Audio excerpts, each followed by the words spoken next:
அந்த கங்கா ஜலம் பட்டு புனிதமான ரட்சகனை அக்னி ஒண்ணும் செய்யாது.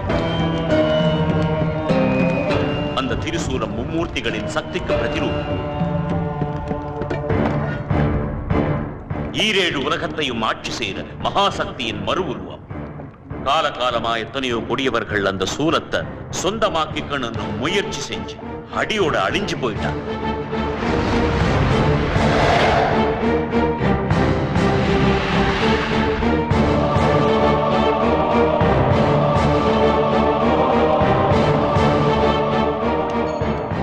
மகாதேவா, அந்த 18 சக்தி பீடங்களுக்கும் மூலாதாரமாய் இருக்கிறது இந்த 18 தூண்கள்.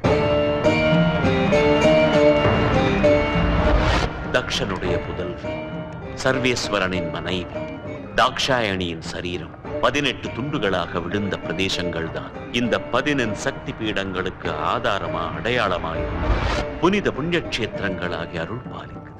இந்த ஒவ்வொரு தூணும் ஒவ்வொரு சக்தி பீடத்துக்கும் அம்மனோட ஒவ்வொரு அவயவ துண்டத்துக்கும் அடையாளமா நிக்குது. ரட்சகன் தன்னோட திருசூலத்தால தூண்களை தொட்டதும் கிரகணத்தால மறைக்கப்பட்ட ஜெகன்மாதாவோட சக்தி திரும்ப ஒளி வீச ஆரம்பிக்கும். இந்த ஆதார பீடத்தோட அருள் பீடங்களான அந்த 18 சக்தி பீடங்களும் மகிமை மிக்கதா மாறும்.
சக்தி பீடங்கள் மறுபடியும் பொலிவடைஞ்சிடுச்சு.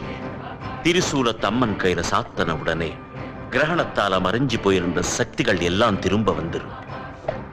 சூரிய அஸ்தமனம் ஆன உடனே முகத்வாரம் மறுபடியும் மூடிக்கும். மறுபடியும் 27 வருஷத்துக்கு அப்புறம் வர்ற மகா சக்கர கிரகணம் முடிஞ்சதும் சக்தி ஏற்ற பூஜை பண்ணணும்.